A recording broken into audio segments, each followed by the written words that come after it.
Web scraping is the art of automating a browser, sort of like teaching a robot to browse the web like a human, find the info you want, and extract it for your own analysis.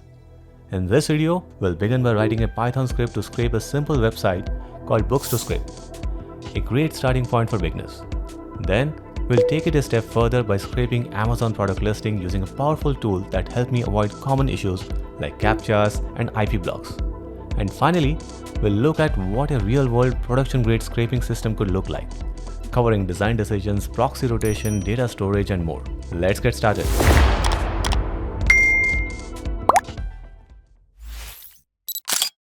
Let's say you're building an internal tool to monitor competitor pricing across major e-commerce sites, something your team can rely on daily for dynamic pricing.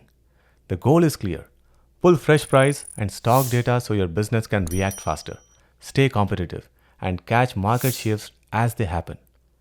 But scraping at this scale isn't as easy as hitting a few URLs and parsing HTML. Most modern e-commerce sites actively guard their data with rate limits, CAPTCHAs, geo-blocks, and IP bans. Send too many requests too fast or from a single IP, and you'll start hitting 429 errors or silently get blocked. Even worse, many pages load prices via JavaScript after the initial page load, which adds a whole new layer of complexity. To make this work at scale, I had to build a scraper that behaved more like a human than a bot. That meant distributing requests across different IPs, what's known as proxy rotation, basically to avoid being flagged. Now, a proxy in simple terms is a middleman server that forwards your request to the destination website. Instead of the site seeing your real IP address, it sees the proxies. And by rotating proxies, we make it look like each request is coming from a different user in a different location, which helps avoid detection and blocking, especially when scraping at scale. And in case you're curious, this is what is called a forward proxy, because it's routing outbound requests from the client side. It's different from a reverse proxy, which usually protects backend servers and handles incoming traffic. And here is the version where I used a free proxy to avoid getting blocked or rate limited by the website. I route requests through a free proxy, basically a middleman server that hides your real IP address. This is important because many real-world sites detect and block repeated requests from the same IP. So proxies help you stay under the radar. I start by defining a proxy dictionary. This contains the IP and port of a free public proxy server. Now, keep in mind, these proxies are often unreliable. So I have added some basic retry logic using a fetch function.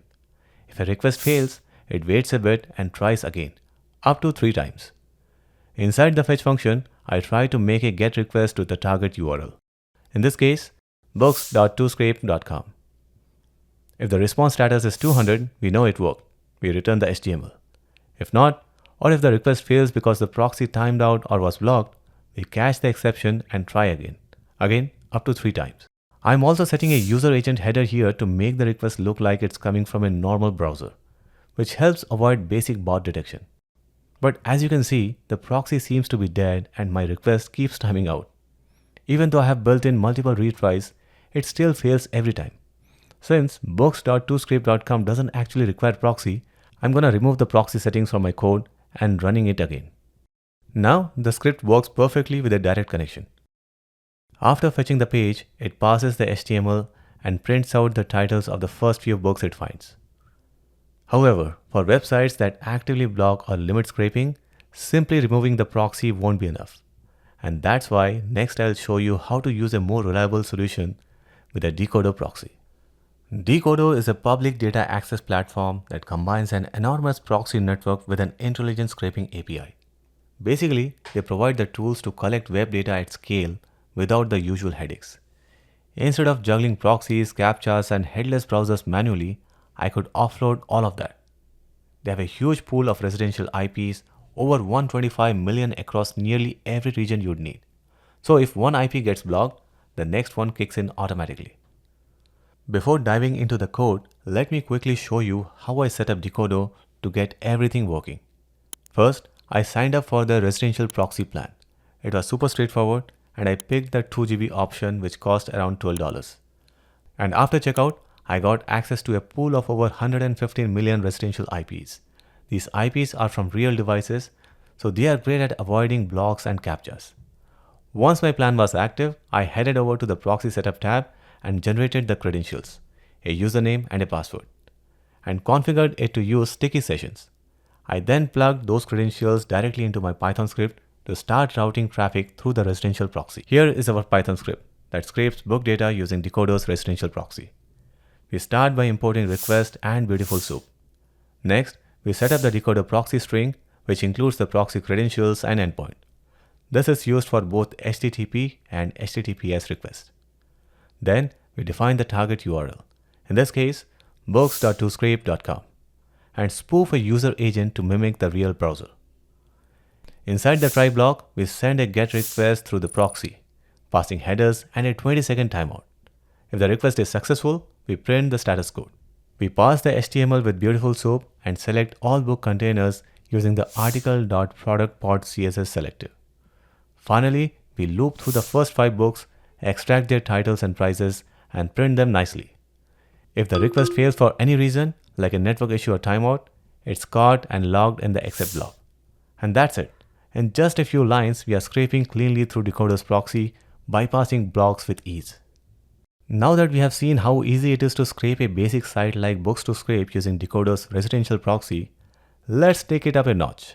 I'm going to show you how to scrape book data from Amazon, a much more complex site with bot protection in place.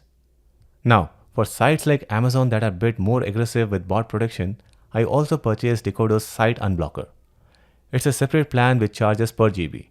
This tool acts like a headless browser behind the scenes, bypassing CAPTCHAs, anti-bot JavaScript, and even dynamic rendering issues.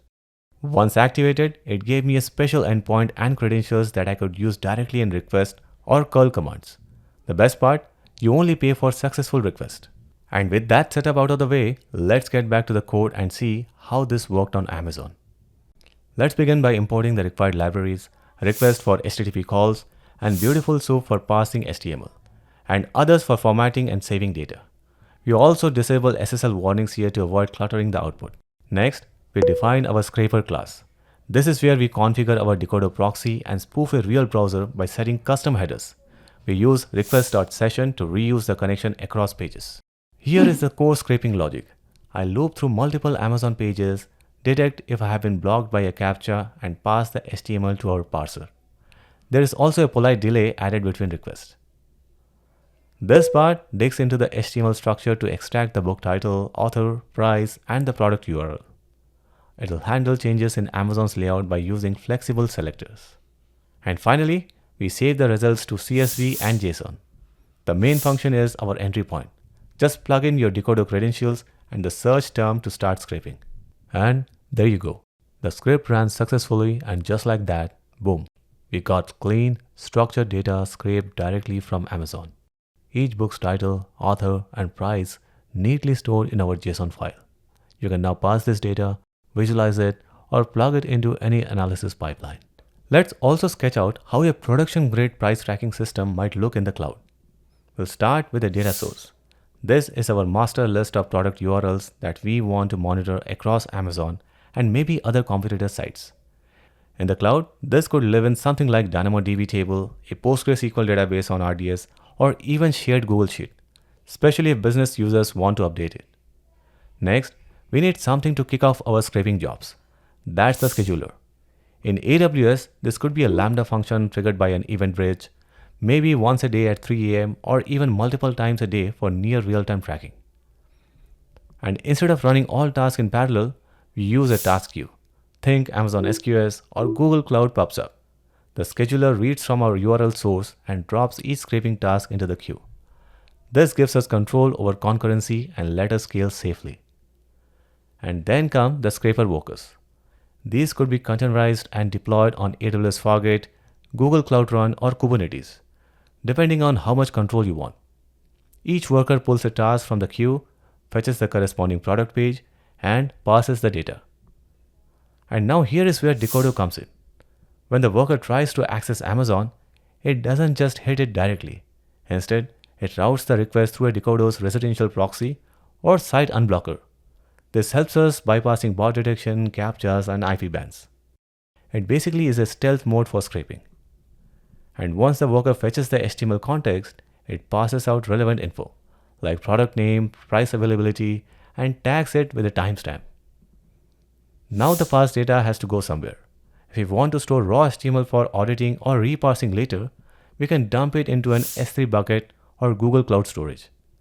But for structured data like product price and stock status, we can store it in a proper database, like Amazon Aurora, Google Cloud SQL, or even BigQuery if you are doing a lot of analytics. Next comes the analysis layer. This is where the business value happens. We can build dashboards in Amazon QuickSight, Looker Studio, or Tableau to visualize trends, like which competitor is dropping prices before the weekend or which items are going out of stock. And we can go even further, triggering alerts when prices fall below a threshold. That could be a Slack message, an email via SES, or even a webhook that updates internal systems. Finally, to keep it robust and production ready, we add observability, logging errors, tracking scraping failures, and monitoring proxy usage. This could be done with CloudWatch, Stackdriver, or even a custom dashboard. Meanwhile, if you got questions or scraping stories of your own, drop them in the comments. I'd love to hear from you. Thanks for watching, and as always, keep coding.